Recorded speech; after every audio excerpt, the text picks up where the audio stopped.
یعنی انہوں نے سخت برا منایا کہ آپ نے ہمارے پریزیڈنٹ کی توہین کی ہے، اور پورا یورپ یہ بات کر رہا ہے کہ ترکی نے بڑا غلط کام کیا ہے، فرینچ پریزیڈنٹ کی اتنی توہین کی ہے، اسے پاگل کہا ہے۔ تو یہ ترکی کے پریزیڈنٹ کو کیا آزادی اظہار رائے کا حق حاصل نہیں ہے؟ صرف آپ کو ہے۔ آپ مسلمانوں کے، اربوں مسلمانوں کے جو پیغمبر ہیں، جن کی خاطر مسلمان جان دینے کو تیار ہیں، ان کی آپ شان میں گستاخی کر لیتے ہیں اور اس کو آزادی اظہار رائے کا نام دیتے ہیں۔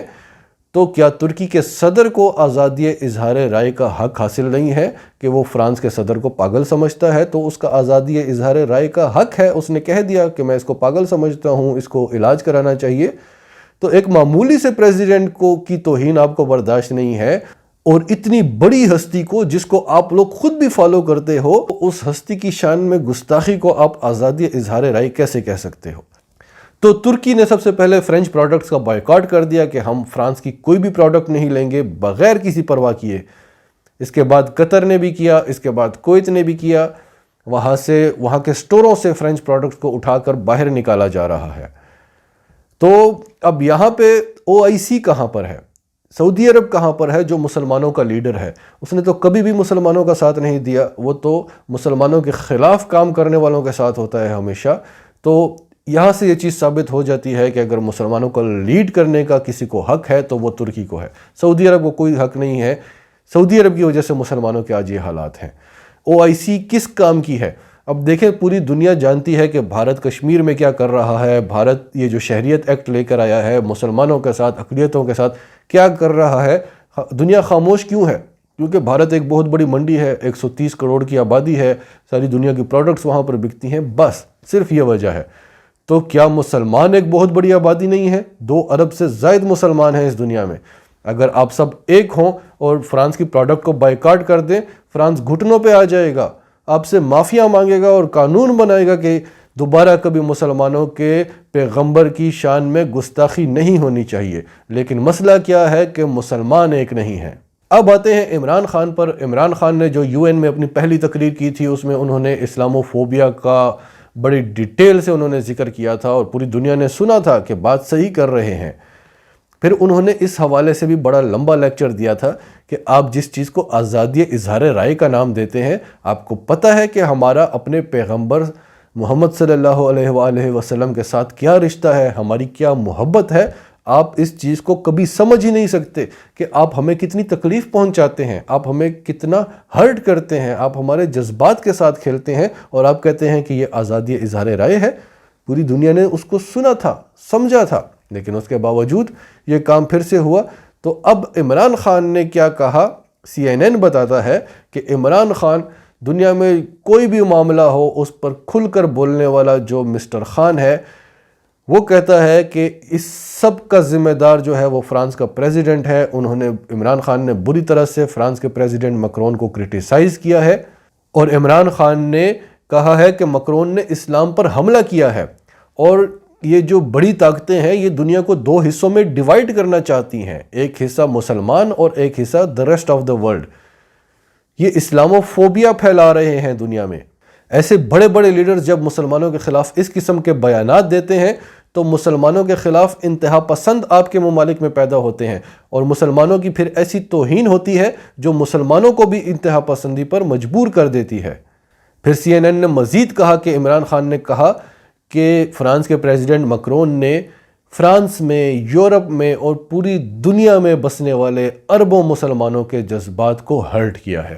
اب اس سب کے بعد ہوگا کیا؟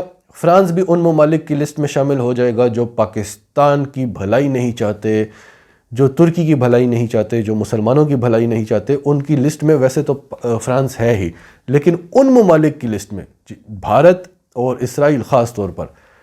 آپ کو یاد ہوگا جب عمران خان نے بیان دیا تھا کہ سعودی عرب تو کیا تمام دنیا بھی اسرائیل کو تسلیم کر لے، ہم نہیں کریں گے جب تک فلسطینیوں کو ان کے حقوق حاصل نہیں ہوں گے۔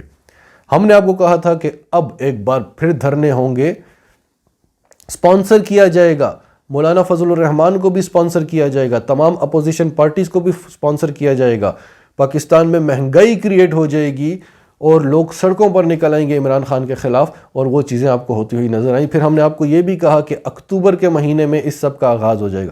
ہم کوئی نجومی نہیں ہیں، لیکن یہ ہماری ریسرچ ہے، الحمدللہ اللہ تعالیٰ نے ہمیں بہت اچھی ٹیم دی ہے۔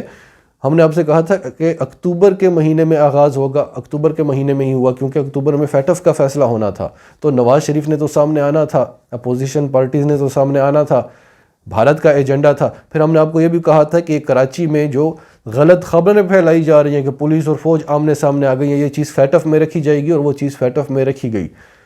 تو اب دیکھیں آپ، فرانس بھی اس لسٹ میں شامل ہو جائے گا، وہ بھی عمران خان کے خلاف ہو جائے گا، اور طیب اردگان کے خلاف وہ آلریڈی ہیں۔ لیکن طیب اردگان کے خلاف کچھ کرنا اتنا آسان اس لیے نہیں ہے کیونکہ ترکی کی عوام بڑی باشعور ہے۔ ہمارے ملک سے ہمارے لیڈروں کو خریدنا بہت آسان ہے، ہمارے غداروں کو خریدنا بہت آسان ہے، پھر ہماری عوام کا ایک بہت بڑا طبقہ ایسا ہے جو آپ میں سے تو کوئی نہیں ہے، سارے الحمدللہ ہمارے جتنے بھی سبسکرائبر ہیں، سارے ہمارے جاننے والے دور دور تک سب باشعور لوگ ہیں، لیکن ایک بہت بڑا حصہ ہے جو صرف یہ سمجھتا ہے کہ اگر نواز شریف نے بول دیا کہ فوج کے خلاف کھڑے ہو جاؤ تو ہم نے فوج کے خلاف کھڑے ہو جانا ہے۔ وہ اس چیز کی اس ڈیپتھ میں جا کے دیکھ ہی نہیں سکتا کہ یہ تو میرے ساتھ کھیل رہا ہے، مجھے اپنے پاؤں پر کلہاڑا مارنے کو کہہ رہا ہے۔ تو ہم جیسے ممالک میں اور عرب ممالک میں یہ خانہ جنگیاں پیدا کرنا بہت ہی آسان ہوتا ہے، تو ہماری حکومت کو، ہماری فوج کو بہت سخت اقدامات لینے پڑتے ہیں ان تمام معاملات سے نمٹنے کے لیے۔ لیکن جو بھی ہو، کوئی مسلمان یہ چیز نہیں برداشت کر سکتا کہ اس کے پیغمبر حضرت محمد صلی اللہ علیہ وآلہ وسلم کی شان میں گستاخی کی جائے۔ اس بات پر مسلمان نہ کوئی فائدہ دیکھتا ہے، نہ کوئی نقصان دیکھتا ہے، نہ اپنی جان کو دیکھتا ہے، اس بات پر مسلمان کچھ بھی نہیں سوچتا۔ اور یہ چیز، یہ نیگیٹو ایلیمنٹس بڑی اچھی طرح سے جانتے ہیں کہ کیا کر کے فساد کریٹ کرنا ہے۔ ناظرین، آپ کا اس سب کے بارے میں کیا کہنا ہے؟ کمنٹس میں اپنی رائے کا اظہار کرتے رہیں، اور اگر آپ ہمارے چینل پر نئے ہیں تو ابھی سچ ٹی وی کو سبسکرائب کریں، سچ ٹی وی فیملی کا حصہ بنیں، اور ہماری ویڈیوز پسند آئیں تو انہیں لائک کریں، شیئر کریں، تاکہ زیادہ سے زیادہ پاکستانیوں تک یہ میسیجز پہنچتے رہیں۔